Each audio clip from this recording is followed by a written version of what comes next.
오늘 말씀은 제가 참 좋아하는 너무나 다들 아시고 있는 마태복음 14장 베드로가 물 위를 걷는 일입니다. 인디아나 존스 3편 혹시 최후의 성전 기억하시나요?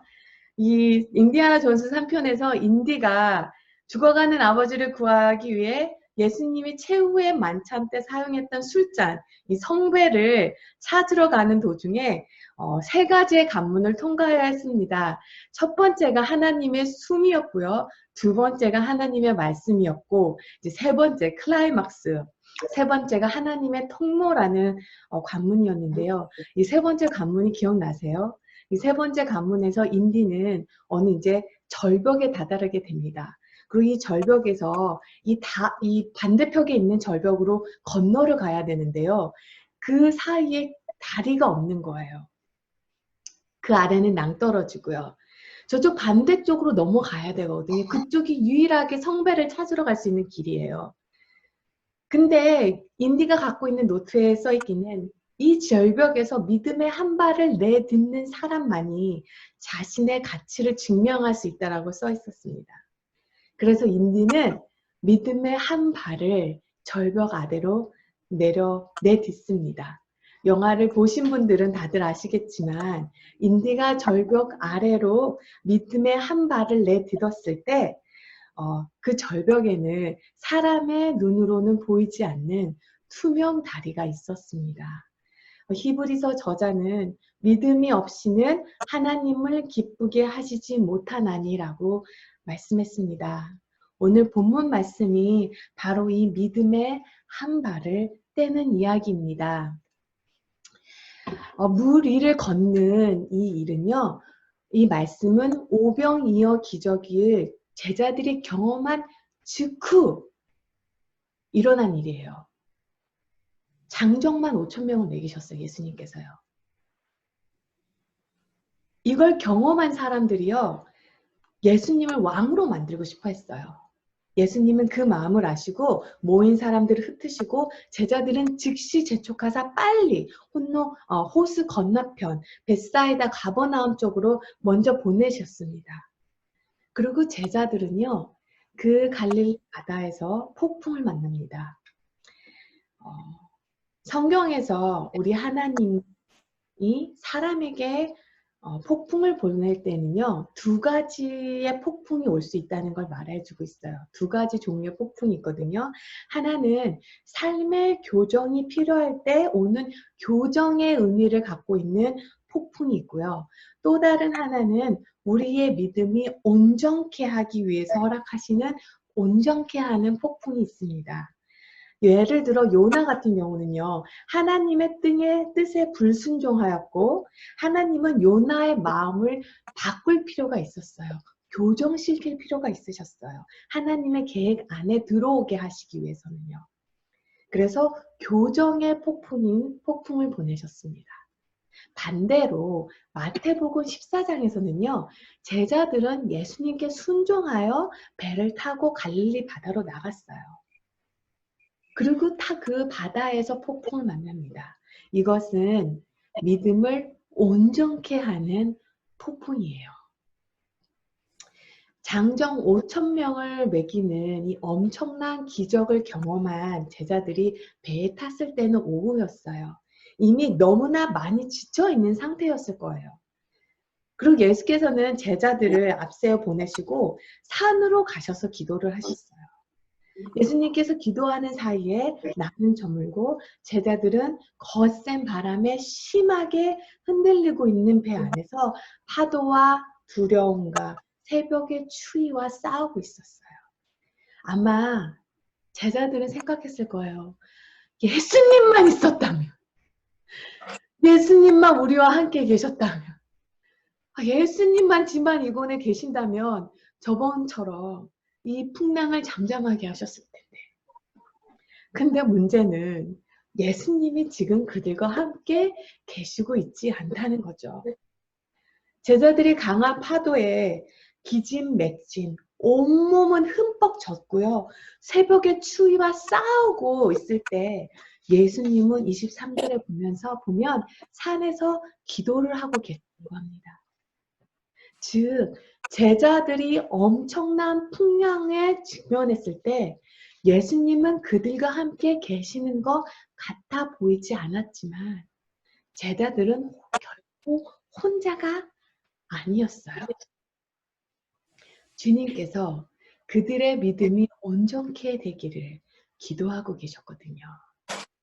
내가 폭풍 속에서 있을 때 모든 만물이 그분 안에서 지어졌고 그분을 위하여 창조된 그분께서 내가 기도하고 계실 때 함께 하늘에서 기도하고 계신다는 거죠. 중보해 주시고 있는다는 거예요. 아멘. 하나님의 백성이 힘겨움과 고난 중에 기도할 때 주님은 하늘에서 하늘의 보좌에서 나를 위해 기도하고 계시는 거죠. 사도행전 7장에 보면요. 스데반 집사가 순교하기 직전에 하늘을 보니 하나님의 영광과 및 예수께서 하나님의 우편에 서신 것을 보았다고 하는데요. 지금 제가 교회를 위해서 기도할 때, 성도님을 위해서 기도할 때, 성도님께서 교회를 위해서 기도할 때, 자녀분들을 위해서 기도할 때 예수님께서는 하늘에서 하나님의 영광과 하나님 우편에 앉으셔서 함께 중보를 하고 계신다는 얘기예요. 제자들이 실족치 않게 기도하신 것처럼 제자들의 믿음이 더 굳건히 되기를 기도하신 것처럼 우리의 믿음이 어려운 환경에 인해 실족하지 않고 더 굳건히 믿음으로 세워지기를 중보하고 계신다는 거죠. 그리고 예수님은 새벽 3시경에 제자들이 거센 바람에 심하게 흔들리고 있을 때 배 안에 파도와 두려움과 새벽의 치유와 싸우고 있을 때 제자들에게 가십니다. 물 위를 걸어서요. 제가 갈릴리 바다에 갔을 때도 엄청난 풍랑이 왔었어요. 진짜 허리케인 같아요. 이 바람이요. 어디서 그런 바람이 왔는지 갑자기 순식간에 오는데요. 이거는 뭐 성찬을 못하고 뭐 그런 상황이 아니라 정말 배가 엄청나게 흔들리는 거예요. 난파가 될 정도로요. 그런 바다 위를 예수님께서 걸어오십니다. 그리고 제자들은요. 누군가가 새벽 3시에 물 위에 걸어오는 걸 보고 깜짝 놀라 두려워하며 위령이다 하고 외쳐요. 외치자 예수님은 안심하라 나다 두려워하지 말라. 이때 베드로는 다른 제자들은 생각하지도 못할 이야기를 예수님께 합니다. 주여 정말로 주님이시거든 제게 물 위로 걸어오라 하십시오. 주님께서 오라 하시자 다른 제자들은요. 배 안에서 베드로를 바라보고 있고 다른 제자들이 베드로를 바라보는 동안 베드로는 한 발을 배 밖에 내놓습니다. 풍랑 속에서 심하게 배가 흔들리는 상황에서요. 그 바닷속으로 흔들리는 그 바닷속 끓는물같이 끓는 그 바닷속으로 한 발을 내딛어요. 그리고 물 위에 발을 올려놓습니다. 그리고 오늘 본문 정 가운데 엄청나게 놀라운 일이 인간에게 일어납니다. 29절 베드로가 배에서 내려 물 위로 걸어 예수께로 가되 베드로가 배에서 내려 물 위를 걸어 예수께로 가되 어떤 사람들은요. 그래서 베드로 결국 빠졌잖아요. 의심해서. 만약 베드로가 그냥 배에 있었다면 물에 빠질 일도 없었고 창피를 당할 일도 없었을 텐데 라고 말할 수 있어요. 근데 과연 배에 남아 있었다면 안전했을까요? 그 폭풍 속에서? 그리고요. 베드로 말고 바다 위를 걸어본 사람이 있습니까? 없죠. 인류 역사상 인간이 물 위를 걸어본 사람은 예수님 말고 베드로가 유일한 사람이에요.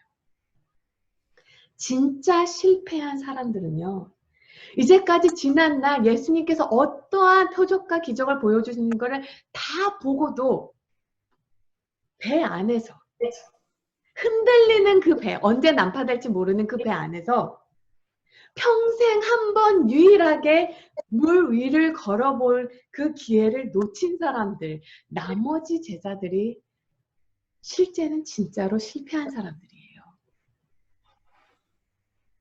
평생 유일하게 한 번 물 위를 걸어볼 기회를 놓쳤습니다.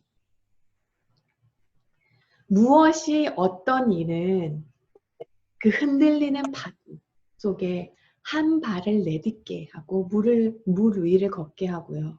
어떤 이는 흔들리는 그 배 안속에서 두려워서 한 발도 내딛지 못하게 했을까요? 살아온 환경이요? 글쎄요. 그건 바로 순종이에요. 순종. 베드로가 물 위를 걷게 된 것은 예수님이 오라 하는 그 말씀을 믿고 믿음의 한 걸음을 배 밖으로 내딛었기 때문입니다. 베드로는요, 예수님이 원하신다면 그렇게 하실 능력이 충분히 있다는 것을 믿었어요. 자, 그렇지만 베드로가 처음부터 이런 믿음이 있었던 건 아니에요. 베드로는 고기를 잡을 때 예수님을 처음 봤어요. 그러고는 이분은 평범하신 사람은 아니야. 평범한 사람은 아니야. 그리고 이제 세례 요한이 하는 말도 들었고요. 그래서 처음엔 그런 마음으로 예수님을 쫓았어요. 뭔가가 있어, 이분. 그러나 시간이 지나면서 베드로는 예수님께서 많은 사람을 고치는 것을 보았습니다. 나병 환자, 중풍 환자, 맹인, 말 못하는 사람, 죽은 자를 살리는 것, 오병의 기적을 보았습니다. 베드로는요, 예수님께서 자기 장모를 치료하는 것을 봤어요. 백부장의 종을 그냥 내 믿음으로 될지어다. 이렇게 말만 하셨는데 백부장의 종이 나음을 얻는 걸 보았어요. 베드로는 예수님께서 고침을 받으라 명하시면 사람이 병에서 고침을 받았던 것 같이 누워서 일어나지 못하는 중풍병자에게 일어나 내 침상을 가지고 집으로 가라 하니 누워서 일어나지 못했던 중풍환자가 한 걸음을 걸어 집으로 돌아간 그것과 같이 베드로에게 물 위를 걸어오라 하면 자신도 물 위를 걸을 수 있을 거라고 생각했어요. 그리고 베드로에게 오너라 명하자 베드로는 예수님을 신뢰하며 거친 파도 위에 믿음의 한 발을 내딛습니다. 근데요, 예수님의 이런 모든 기적은 베드로만 경험한 게 아니에요. 다른 제자들도 똑같이 보고 똑같이 경험했습니다. 그런데 베드로만 믿음의 첫 발을 내딛은 거예요. 다른 제자들은 거친 파도가 두려워 엄두도 못 낼 때 베드로는 믿음으로 예수님의 말씀에 순종하여 한 발을 내딛었기 때문에 물 위를 걷는 기적을 경험할 수 있었던 것뿐이에요. 오직 주님을 신뢰하고 믿음으로 한 발을 내딛은 사람만이 하나님의 기적을 경험합니다. 하나님의 특별한 능력을 경험해요. 다 같이 예수님의 기적과 표적을 봤잖아요. 다 같이 하나님의 능력을 경험했잖아요. 근데 나머지 제자들은 두려움 때문에 물 위에 있는 예수님께 가기보다 폭풍 속에서 언제 난파될지 모르는 그 배에 머무르는 것을 선택합니다. 가끔 이런 질문을 해오실 때가 있어요. 성도님들께서. 왜 나는 믿음이 자라지 않지? 왜 나의 믿음은 항상 제자리 걸음이지? 왜 아무것도 못하지? 이렇게 질문을 하시면요. 저는 이렇게 질문을 해요. 다시. 혹시 지금 하나님의 능력이 하나님의 능력을 떠나서 절대로 할 수 없는 일을 하고 계시고 있는 것이 있으신가요? 하나님의 능력을 떠나서 절대로 할 수 없는 일을 하고 계신 게 있으신가요? 하고 여쭤봅니다. 왜냐하면요, 우리가 삶에서 하나님의 능력을, 기적을 경험하지 못하는 이유는 대체적으로 하나님께서 특별한 힘을 공급해 주시지 않으시면 하지 못할 일을 해보려고 하지 않기 때문이에요. 순종으로 믿음의 한 발을 바닷속으로 내놓지 못하기 때문이에요. 그런데 하나님은 우리가 믿음의 첫 발을 내딛는 걸 원하세요. 그리고 그렇게 하게 하시더라고요. 가장 큰 예가 모세가 죽고 이스라엘 백성이 이제 하나님께서 이제까지 하나님께서 자기들을 보살펴 준 것 같이 앞으로도 계속 하나님께서 돌봐주실 건지를 궁금합니다. 왜냐하면 이제 모세가 죽었잖아요. 그래서 하나님께서는 반복해서 그들에게 반복해서 여호수아에서 강하고 담대하라, 두려워하지 말라, 놀라지 말라, 내가 어디를 갔는지 내가 너와 함께하리라, 두려워하지 말라, 담대하라, 내가 너와 함께하리라. 계속 반복해서 하나님께서 말씀하시고 약속을 하세요. 여러 번 약속을 하셨어요. 그리고 이스라엘 백성이 드디어 요단강을 건너야 할 때가 됐습니다. 홍해가 아니고요. 이미 홍해는 건넜고 이제 40년이 지나 요단강을 건너 가나안 땅에 들어갈 때가 되었어요. 이때 하나님께서는요, 그들에게 요단강을 그들에게요, 홍해는 하나님께서 길을 가르신 다음에 백성들이 들어가게 했고요. 요단강에선 하나님께서 너희들이, 제사장들이, 언약궤를 메고 있는 제사장들이 그 요단강, 추수 때가 되어 강둑까지 물이 찬 그 요단강에 한 발을 물에 디뎠을 때 그때 물이 갈라지게 하십니다. 여호수아 3장 13절, 여호와 온 땅의 주 되시는 여호와의 궤를 맨 제사장들이 요단강 발을 담그고 선 순간 아래로 흐르던 물이 끊기고 벽을 이루어 서게 될 것이라. 그리고 이스라엘 민족은 하나님의 약속을 믿고 궤를 맨 제사장들이 요단강에 이르러 그들의 발을 물속에 담급니다. 그때 믿음의 첫 발을 내딛었을 때 요단강은 흐르던 물이 멈추게 돼요. 사실 하나님은 홍해 때처럼 하실 수 있으셨어요. 그렇게 그냥 백성들을 좀 더 안전하게 건너가게 하실 수 있었어요.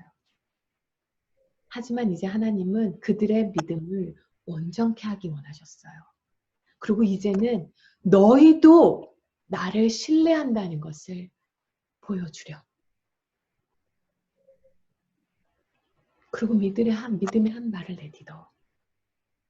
하나님께서 우리에게 무엇을 명하셨을 때 우리가 순종하는 것으로부터 대체적으로 우리를 가장 처음 막는 것은 두려움이에요.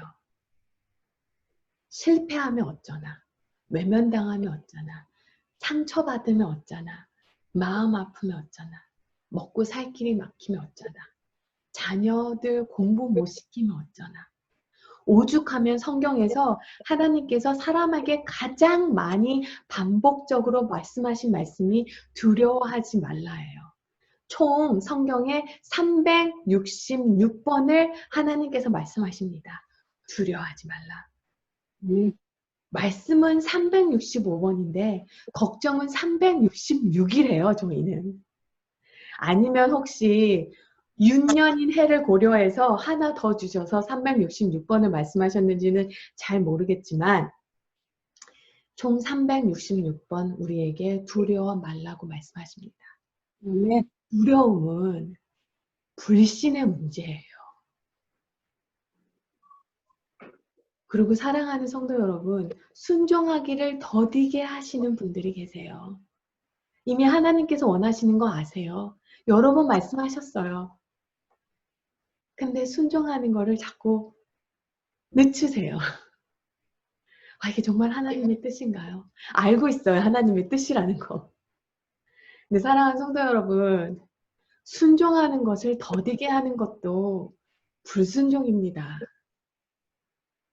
마지막으로 다시 본문으로 들어가서 예수님께서 베드로에게 오라 말씀하신 후 베드로는 파도가 높이 치고 배는 심하게 흔들리는데 배 밖으로 물 위로 믿음의 첫 발을 내딛습니다. 그리고 한 발 한 발 물 위를 걸어가기 시작하면서 예수님께 걸어갔어요. 그러다 강한 바람을 훅 하고 들어온 거죠. 마음속으로. 보자 겁이 나기 시작했고 물속으로 가라앉기 시작했습니다. 그때 베드로가 주여 살려주셔서 하니까 예수님께서 즉시 손을 뻗어 잡아주시며 말씀하십니다. 믿음이 적은 사람아 왜 의심하느냐. 그리고 함께 배에 오르자 바람이 잔잔해졌습니다. 이것을 본 제자들이 33절에 보면요. 33절을 자세히 한번 봐주세요. 33절에 보면 제자들이 이렇게 고백합니다. 예수께 경배드리며 참으로 하나님의 아들이십니다. 아멘. 참으로 하나님의 아들이십니다. 네. 잘 기억해 보시면요. 제자들이 폭풍을 만난 건 이번이 처음이 아니에요. 이미 마태복음 8장에서요. 8장으로 돌아가면 예수님께서는 그때도 제자들을 바다의 풍랑으로 시험하셨어요. 8장에서는 예수님이 그들과 함께 배 안에 계셨어요. 그리고 그들의 믿음을 시험하셨어요. 14장에서는요. 예수님은 배 밖에 계시면서 그들과 함께 계시지 않으면서 그들의 믿음을 시험하셨어요. 그런데 14장에서 예수님이 그들과 함께 계시지 않았을 때 제자들에게 더 큰 축복과 더 큰 간증이 왔습니다. 마태복음 8장에서요. 예수님께서 그들과 함께 배에 있으시면서 바다를 잠잠하게 했을 때는 제자들이 이렇게 반응했어요. 도대체 저분이 누구시기에 바람과 파도까지 저분께 복종하지? 결국은 도대체 이 사람이 누군가 하는 말이죠. 근데 14장은요. 그들은 진실로 하나님의 아들이시다 하고 고백을 담대하게 할 수 있었습니다. 그들의 믿음이 온전케 된 거예요. 언젠가는 예수님은 제자들을 떠나야 했습니다. 그리고 제자들이 예수님이 하던 사역을 땅끝까지 전해야 됐었어요. 예수님은 그들의 믿음을 온전케 하기 원하셨던 거죠. 네가 있는 곳이 배 안이든 배 밖이든 희망이 있어 보이든 없어 보이든 예수님이 계신 바로 그곳이 제일 안전한 곳이야. 그리고 내가 너희와 함께 할 것이니 너희는 어디에 있든지 내가 너와 함께 하는 것이야. 아멘. 사랑하는 성도 여러분, 하나님은 제 삶에 이미 제가 의심할 수 없는 신뢰를 보여주셨어요. 그리고 이제는 제 차례예요. 나도 주님을 떠나지 않겠어요. 나도 주님을 의심하지 않겠어요. 나도 주님을 배신하지 않을 사람이라는 것을 보여드릴 차례가 오더라고요. 하나님, 저도 하나님을 버리지 않겠어요. 하나님의 말씀에 순종으로 나아갔을 때 그 결과가 흥하든 패하든 그 끝이 고난이더라도 만일 그 고난이 하나님께서 나의 삶의 계획 안에 있는 것이라면 그 고난도 감사히 받겠습니다. 저만 하나님께 이렇게 고백한 줄 알았어요. 근데 그런 게 아니더라고요. 천지은이라는 젊은 자매분이 계세요. 27, 28 되신 분이신데요. 학교를 다닐 때 암 말기 판정을 받았습니다. 그리고 하나님의 은혜로 치유를 받았어요. 암 완치 판정을 받은 후에 이 자매님은 복음을 전하는데 온 힘을 썼어요. 암 환자분들에게 예수 믿으세요. 예수 믿고 꼭 천국 가세요. 이 땅의 시간은 정해져 있고 이 시간이 끝나면 하나님 앞에 간 때가 오는데 꼭 예수 믿으세요. 처음에 이 자매님은 암 환자 사역을 했을 때 자매님은 사람들이 자신을 되게 잘 받아줄 거라고 생각을 했대요. 왜냐면 자기도 암을 겪어봤으니까요. 암도 암 말기를 경험을 했으니까요. 근데 생각보다 사람들이 자신을 받아주지 않더랍니다. 그래? 그래? 그런데 넌 지금 암이 없잖아. 너는 나와 상황이 다르잖아. 그러니까 그런 말을 할 수 있지. 너도 나 같아봐. 그래서 거부했답니다. 그래서 자매님이 하나님께 기도를 했대요. 하나님, 저 암 환자 말고 다른 사람들에게 복음을 전하게 길을 열어주세요. 다른 사람에게 복음을 전하게 해주세요. 근데 아무리 기도를 해도 주님께서는 너는 계속해서 암 환자들에게 복음을 전해야 된다고 하신다는 겁니다. 내가 그것으로 부르심을 받았나니. 그래서 자매님이 기도를 했대요. 하나님, 그럼 길을 열어주세요. 길을 열어주세요. 그들이 저를 받아들이게 해주세요. 그러다가 암이 다시 재발했답니다. 그리고 이번에는 골수암이라고 하시더라고요. 처음에는 놀랐대요. 놀랍기도 했지만 하나님께서 이렇게 암 환자들에게 복음을 나눌 문을 다시 열어주시니 그럼 어차피 이 땅의 시간은 정해져 있고 이 땅의 시간 다 끝나면 하나님 앞에 갈 건데 아프다가 가나 별로 문제 될 것 같지 않니 문제거리도 아닌 것 가지고 하나님 앞에 울부짜고 하지 않겠습니다. 하나님 그 순간까지 열심히 복음을 전하겠습니다. 언제까지요? 어느 날 밤 암의 고통이 다시 찾아왔을 때요. 이 자매분이 이렇게 말씀하시더라고요. 매를 맞아 본 사람들이 매를 더 잘 감당할 것 같이 생각하지만 매를 맞아 본 사람은 매가 얼마나 아픈지 알아서 매를 더 무서워한대요. 고통을 당해본 사람은 암이 얼마나 아픈 건지 겪어본 사람은 이 고통이 얼마나 아픈 건지 알기 때문에 고통이 더 무섭대요. 한동안 잊고 있었던 이 암의 고통을 다시 느꼈을 때 너무너무 무서웠대요. 그리고 하나님 저 정말로 아픈 거 너무 싫어요. 하나님 나 정말 진짜 아픈 거 너무 싫어요. 하나님 저 이제 27이에요. 하나님 저 휠체어에 앉는 거 너무 무서워요.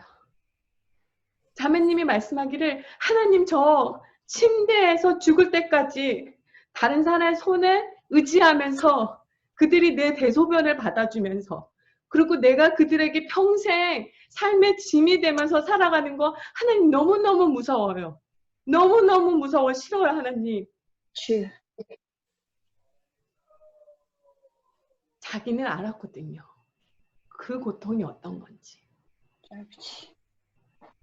그때 그분께서 이 자매님께서 이런 말씀을 하시더라고요. 그런데 하나님은 내 삶에서 이미 내가 의심할 수 없는 신뢰를 보여주셨고 이제는 내 차례구나. 내가 이분을 배신하지 않을 사람이라는 것을 보여드릴 차례가 됐구나. 내가 휠체어에 몸을 의지하더라도 내가 침대에서 남의 손길을 빌려 살아가는 신세가 되더라도 그것이 주님의 계획의 그 안에 있는 것이라면 그것이 이루어지는 게 맞아요. 아멘. 내가 주님의 계획 안에 따라가야 하는구나. 아멘. 주님, 저 이제 준비됐어요. 아멘. 아플 준비가 됐어요. 아멘. 저 주님께 다 드리겠어요. 아멘. 주여.